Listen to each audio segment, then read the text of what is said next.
महत्त्वाची माहिती घेऊन आलेलो आहे आपल्या लीगल नॉलेज विथ ॲडव्होकेट वनपाल या आपल्या यूट्यूब चॅनलमध्ये. सर्वांचं सहर्ष स्वागत आहे. आज मुख्यमंत्री माझी लाडकी बहीण योजनेसंदर्भात काही महत्त्वाचे अपडेट्स आहेत. आज आपण EKYC संदर्भात बघणार आहोत. या योजनेचा हप्ता जो आज सुरू झालेला आहे त्या संदर्भात पाहणार आहोत. त्याचबरोबर मुदतवाढ काय आहे का या संदर्भातही बघणार आहोत. याचबरोबर काही प्रॉब्लेम फेस केलेत येत्या काल 2-4 दिवसामध्ये, काय तुम्ही प्रॉब्लेम फेस केलेत किंवा ज्यांच्याकडून तुम्ही KYC करत आहात त्यांच्याकडून काय प्रॉब्लेम फेस केलेत ते आपण या व्हिडिओमध्ये कव्हर करणार आहोत.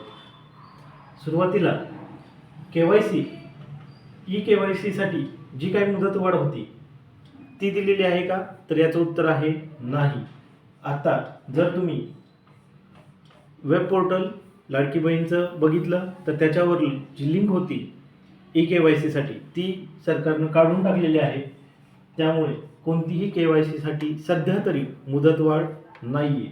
आता रात्रीपासून म्हणजे 31 तारखेच्या रात्रीपासून काही बहिणींना नोव्हेंबर 2025चे 17वा हप्ता जो होता तो जमा करण्यात आलेला आहे आणि त्याचं वाटप चालू झालेलं आहे.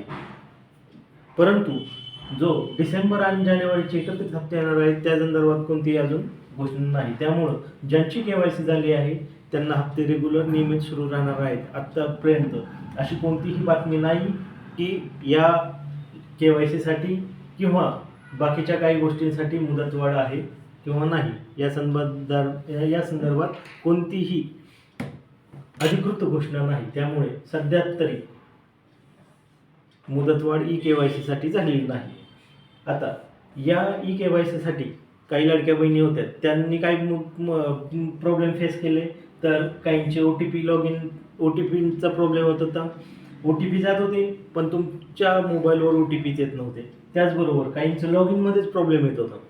त्यामुळे KYC करण्यास अडचण येत होतं. तर त्यामुळे काही 31 डिसेंबर 2025पर्यंत KYC ज्यांची झालेली नाही त्यांच्यासाठी आपण महत्त्वाचं आहे की ज्यावेळेस आमची सरकारला एक विनंती असेल की आपण या ज्यांनी हा प्रॉब्लेम फेस केला OTP लॉगिनसाठी आणि बाकीच्या गोष्टींसाठी जो प्रॉब्लेम फेस केला त्यासाठी EKYCसाठी मुदतवाढ ही नक्कीच मिळावी. यांना लवकरात लवकर मुदतवाढ दिल्यानंतर ज्या लाभार्थी बहिणी आहेत ज्या त्यांच्या लाभापासून वंचित राहिलेल्या आहेत किंवा अनाथांच्या राहिलेल्या आहेत, ज्यांना माहिती न समजल्यामुळे राहिले आहेत, त्यांचीसुद्धा KYC होऊन त्या पात्र होतील. अशा सर्व बहिणींना लाभ या योजनेचा माझी लाडकी बहीण मुख्यमंत्री माझी लाडकी बहीण या योजनेचा लाभ घेता येईल. या संदर्भात शासनानं प्रयत्न करावे. तसेच आमचे हे प्रयत्न राहतील. नवीन अपडेटसाठी आमच्या या चॅनलला आपण लाईक करा, शेअर करा, सबस्क्राईब करा. धन्यवाद.